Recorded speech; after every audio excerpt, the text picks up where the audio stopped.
प्यारे बच्चों, घर ही बन गया है विद्यालय हमारा और हम चला रहे हैं ई पाठशाला। ई पाठशाला के इस वीडियो में हम लोग कक्षा 8 के पाठ 2 विज्ञान विषय में मानव निर्मित वस्तुएं पाठ के अभ्यास प्रश्नों का संपूर्ण हल देखेंगे। तो देखिए, अभ्यास प्रश्नों में सबसे पहला प्रश्न जो हमारे सामने है, इस सही विकल्प के सामने आपको सही का चिन्ह अपनी उत्तर पुस्तिका में लगाना है। पहला प्रश्न है क। देखिए, थर्माकोल का दूसरा नाम क्या है? तो यहाँ पर जो ऑप्शन आपके सामने दिए गए हैं, जो 4 विकल्प दिए गए हैं, टेफ्लॉन, नायलॉन, स्टाइरोन और डेक्रॉन। तो ये टेफ्लॉन ये आपका संश्लेषित रेशा है, नायलॉन भी संश्लेषित रेशा है, डेक्रॉन भी संश्लेषित रेशा है। केवल एक ही इसमें अलग है, स्टाइरोन। तो थर्माकोल का दूसरा नाम क्या है? स्टाइरोन। स्टाइरोन पे इस तरह से टिक कर देंगे। ख। देखिए, पौधों का मुख्य पोषक तत्व क्या है? तो पौधों का मुख्य पोषक तत्व, हम सभी लोग खेती से जुड़े हुए हैं, सभी लोग अच्छे से जानते हैं कि पौधे के जो मुख्य पोषक तत्व होते हैं उसमें नाइट्रोजन, फास्फोरस और पोटेशियम, ये सबसे ज़्यादा मुख्य तत्व होते हैं, जिनमें सबसे ज़्यादा मुख्य कौन सा होता है? नाइट्रोजन। तो गंधक यानी sulphur, nitrogen N, oxygen O और कार्बन C। तो देखिए, इन चारों में कौन सा मुख्य पोषक तत्व हुआ? नाइट्रोजन। तो पौधों का मुख्य पोषक तत्व कौन सा है? नाइट्रोजन है। ज़रूरत तो गंधक की भी पड़ती है, फास्फोरस की भी पड़ती है, पोटेशियम की भी पड़ती है, लेकिन सबसे मुख्य क्या है? नाइट्रोजन। ग। देखिए, फेरिक ऑक्साइड मिलाने से निर्मित कांच होता है। किसी कांच में अगर फेरिक ऑक्साइड मिलाया जाता है, फेरिक ऑक्साइड एक रासायनिक पदार्थ है जिसका रासायनिक सूत्र होता है Fe2O3। फेरिक ऑक्साइड अगर किसी कांच में मिलाया जाता है तो कांच का रंग हल्का नीला हो जाता है। तो हल्का नीला रंग करने के लिए इसमें फेरिक ऑक्साइड मिलाया जाता है। खिड़कियों में प्रयोग किया जाता है। खिड़कियों में किस तरह का कांच प्रयोग किया जाता है? तो आपने 4 तरह के कांच पढ़े हैं, चारों ही विकल्प आपके सामने हैं। लेकिन खिड़कियों में किस प्रकार के कांच का प्रयोग किया जाता है? तो देखिए, कठोर कांच का नहीं किया जाता है, फ्लिंट कांच का भी नहीं किया जाता है, फोटोक्रोमिक भी नहीं किया जाता है, साधारण या मृदु कांच का प्रयोग किया जाता है। खिड़कियों के लिए साधारण या मृदु कांच का प्रयोग किया जाता है खिड़कियों के शीशे बनाने में। ठीक है, चलिए अगले प्रश्न की ओर बढ़ते हैं। तो अगला प्रश्न हमारा है, सही कथन के सम्मुख, सही कथन के सामने आपको सही का टिक लगाना है और गलत कथन के सामने गलत का चिन्ह अपनी उत्तर पुस्तिका में लिखना है। पहला देखिए, क क्या कहता है? फोटोक्रोमिक कांच प्राप्त करने के लिए इसमें कुछ सिल्वर आयोडाइड मिलाया जाता है। बिल्कुल सही है, मैंने आपको बताया था कि सिल्वर आयोडाइड मिलाकर फोटोक्रोमिक कांच या फोटोक्रोमिक ग्लास बनाया जाता है, जो धूप छांव दोनों में आपको आंखों को आराम देता है। तो ये एक सही उत्तर है, यह सही वाक्य है। ख। देखिए, रेयान, रेयान एक प्राकृतिक रेशा है। बिल्कुल गलत है, रेयान एक संश्लेषित रेशा है। ग। सीमेंट, साबुन, प्लास्टिक आदि मानव निर्मित वस्तुएं हैं। तो बताइए, सीमेंट, साबुन और प्लास्टिक अपने आप तो बनते नहीं हैं, प्रकृति में तो पाए नहीं जाते हैं, मनुष्य ही बनाते हैं, इनको फैक्ट्रियों में बनता है। तो ये एक मानव निर्मित वस्तु है, बिल्कुल सही है। एंटीबायोटिक दवाइयाँ, एंटीबायोटिक दवाइयों का उपयोग कीटाणुनाशक, तो शब्द को ध्यान से पढ़िए, कीटाणुनाशक। कीटाणुनाशक का मतलब होता है कीट पतंगों। कीट पतंगों को मारने के लिए एंटीबायोटिक दवाओं का प्रयोग किया जाता है, बिल्कुल गलत। एंटीबायोटिक दवाओं का प्रयोग जीवाणुओं को मारने के लिए किया जाता है। जीवाणु यानी कीटाणुनाशक की जगह क्या होना चाहिए? जीवाणुनाशक। और जीवाणु यानी बैक्टीरिया, ये हमको नग नाकों से नहीं दिखाई देते हैं। इसका मतलब क्या हुआ कि ये जो वाक्य एंटीबायोटिक दवाओं का उपयोग कीटाणुनाशक के रूप में किया जाता है, ये गलत है। ठीक है, अगले प्रश्न की ओर बढ़ते हैं। प्रश्न 3 देखिए, अभ्यास, नीचे दिए गए शब्दों की सहायता से रिक्त स्थानों की पूर्ति करनी है। ये शब्द दिए हुए हैं आपको, इन्हें छांट कर रिक्त स्थानों में भरना है।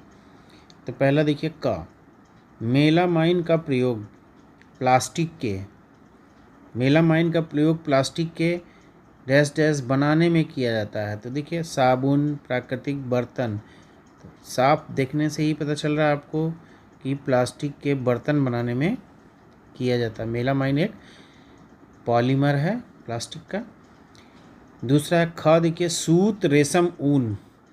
सूत कपास से मिलता है, रेशम रेशम के कीड़ों से मिलता है, ऊन भेड़ से मिलता है, और ये सभी क्या हैं? प्राकृतिक रेशे हैं। तो यहाँ पर क्या आ जाएगा? प्राकृतिक। सूत, रेशम, ऊन ये प्राकृतिक रेशे हैं।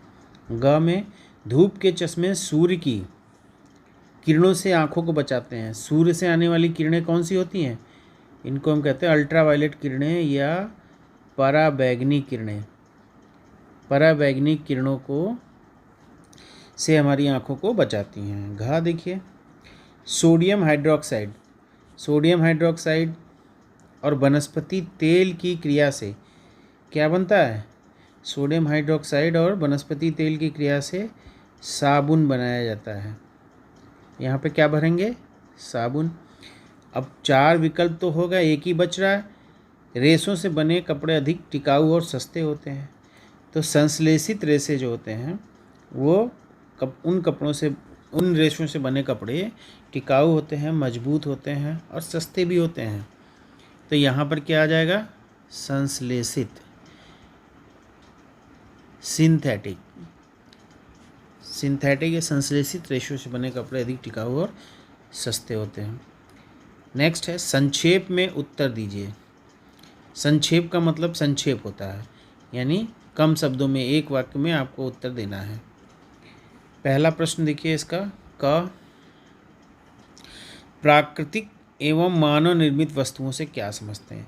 तो प्राकृतिक मतलब ऐसी वस्तुएं जो प्रकृति में स्वतः पाई जाती हैं, जैसे जल, वायु, सूर्य की रोशनी, पेड़ पौधे, जीव जंतु, प्राकृतिक वस्तुएं कहलाती हैं। और मानव निर्मित वस्तुएं, मानव द्वारा निर्मित वस्तुएं, जैसे रोटी, मकान और तरह तरह के ऑटोमोबाइल्स, दवाइयाँ, जितने भी हैं, आप सुबह से लेकर शाम तक हजारों की संख्या में मानव निर्मित वस्तुओं का उपभोग करते हैं। तो मानव निर्मित वस्तुएं, जो वस्तुएं मानव द्वारा फैक्ट्रियों और प्रयोगशालाओं में बनाई जाती हैं, उन्हें हम मानव निर्मित वस्तुएं कहते हैं। किन्हीं 4 प्रकार के कांच के नाम बताइए। तो मैंने आपको वीडियो में, अपने मानव निर्मित वस्तुओं वाले वीडियो में 4 प्रकार के कांच के बारे में बताया हुआ है, और चूँकि आपने वीडियो देखा होगा तो इन प्रश्नों को आसानी से हल कर लेंगे। अगर आपने नहीं देखा है तो इसका लिंक मैं डिस्क्रिप्शन बॉक्स में डाल दूँगा। आप इस वीडियो को, इस चैप्टर के वीडियो को पहले ज़रूर देखिएगा, ताकि ये प्रश्न आप आसानी से हल कर सकें। तो 4 प्रकार के कांच कौन कौन से हैं? सबसे पहला कांच हो गया साधारण कांच या मृदु कांच। साधारण कांच या मृदु कांच।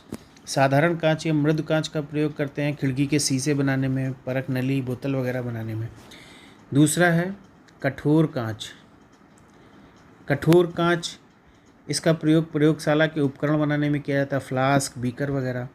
तीसरा है फ्लिंट या प्रकाशीय कांच। फ्लिंट, फ्लिंट या प्रकाशीय कांच। फ्लिंट या प्रकाशीय कांच, ये लेंस वगैरह बनाने में इसका इस्तेमाल किया जाता है।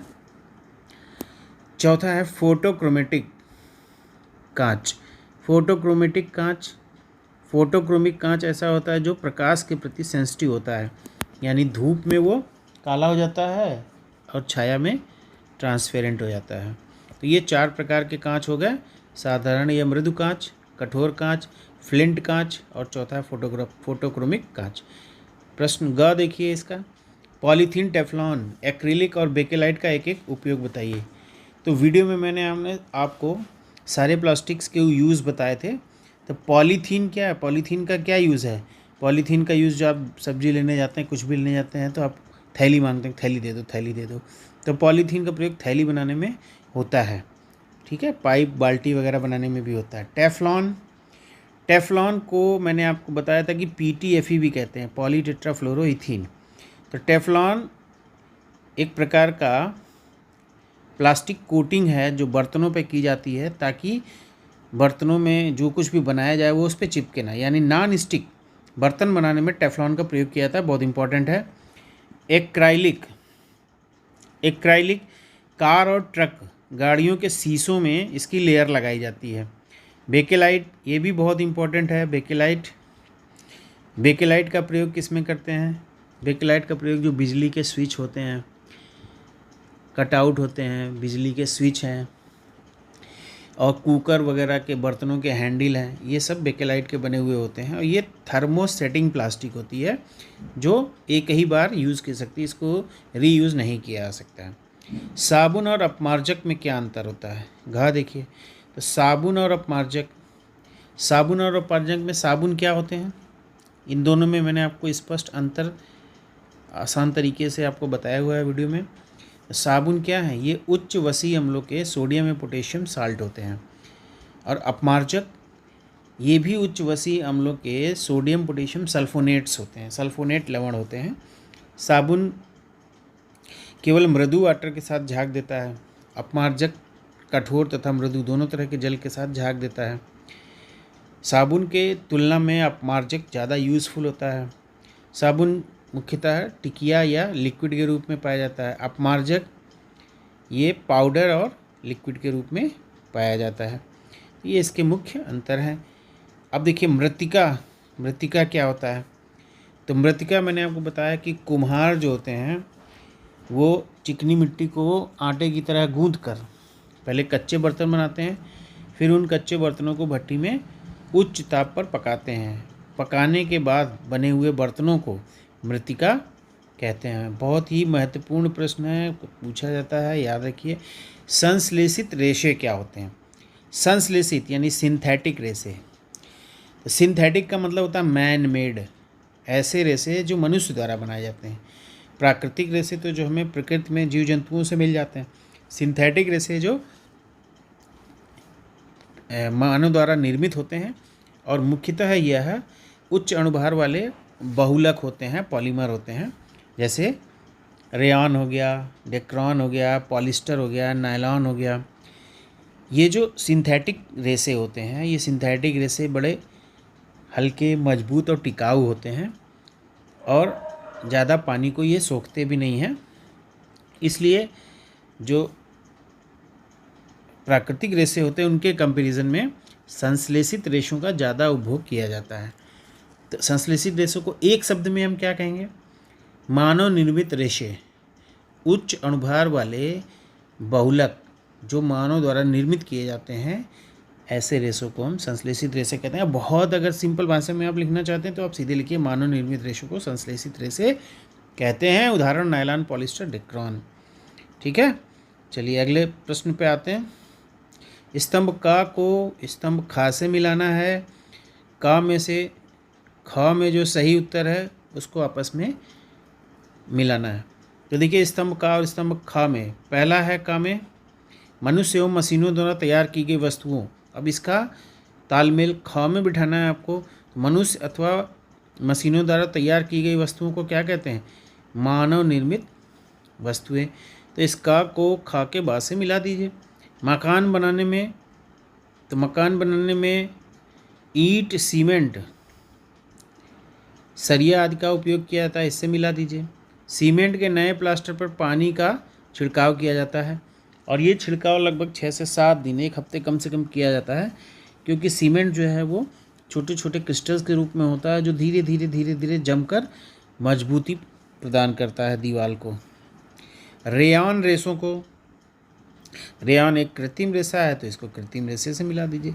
तो इस तरह से इनको हम आपस में मिलाना है। आपको आ को स्तंभ का को स्तंभ खा से मिलाना है सही विकल्पों के साथ। आगे प्रश्न की ओर बढ़ते हैं।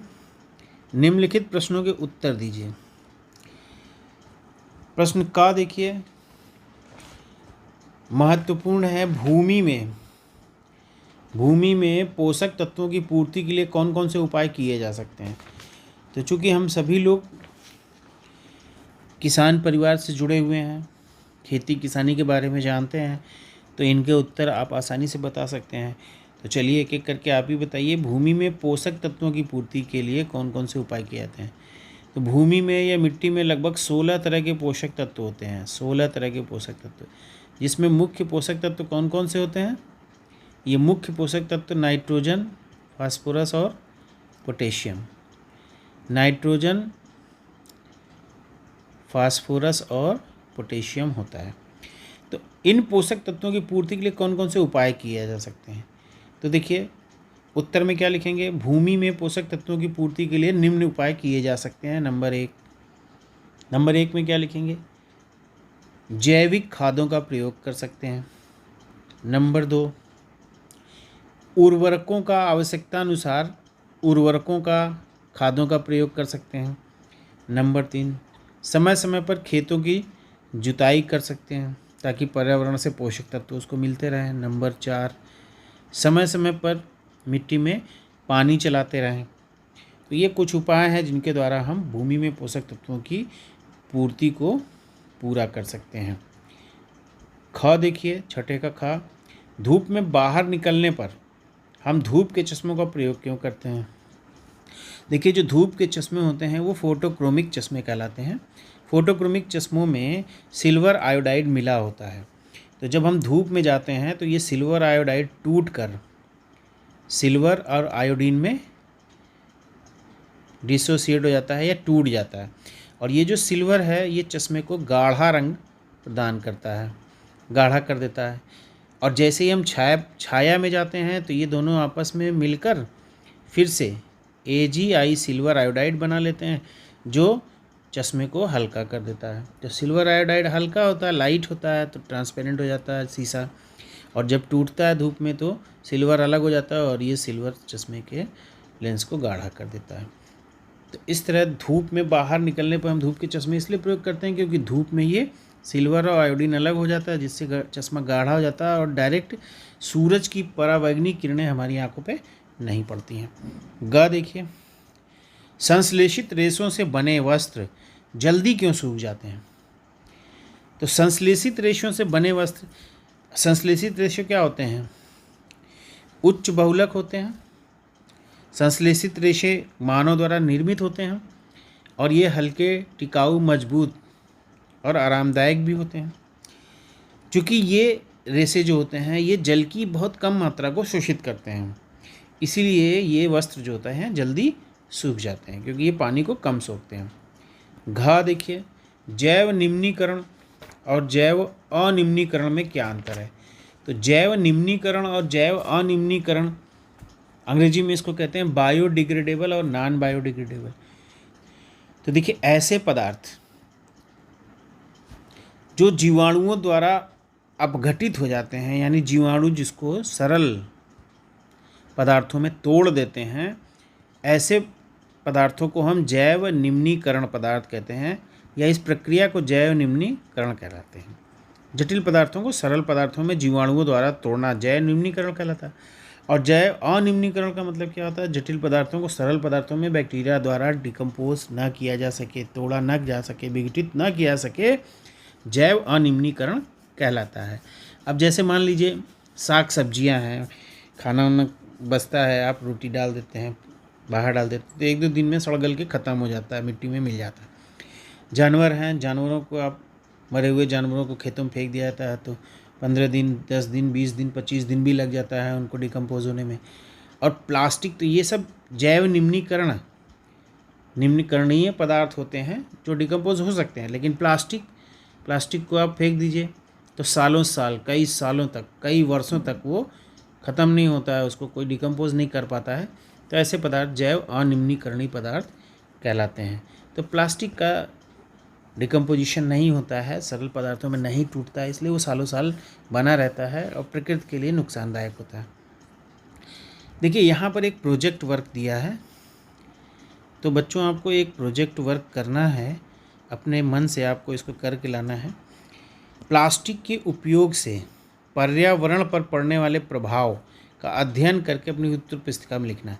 तो आपको 2 पेज में, कम से कम 2 पेज में प्लास्टिक के उपयोग से पर्यावरण पर क्या प्रभाव पड़ता है, प्लास्टिक के उपयोग से पर्यावरण पर क्या प्रभाव पड़ता है, क्या लाभ है, क्या हानि है, इस पर आपको 2 पन्ने का एक छोटा सा प्रोजेक्ट या 2-3 पन्नों का प्रोजेक्ट बना के लाना है।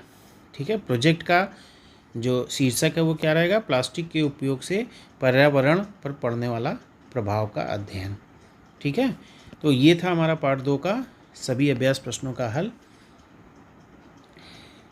उम्मीद करता हूँ कि आपको समझ में आया होगा। थैंक्स। यदि ये वीडियो आपको पसंद आया हो तो इसे लाइक, शेयर और सब्सक्राइब करना मत भूलिएगा। धन्यवाद।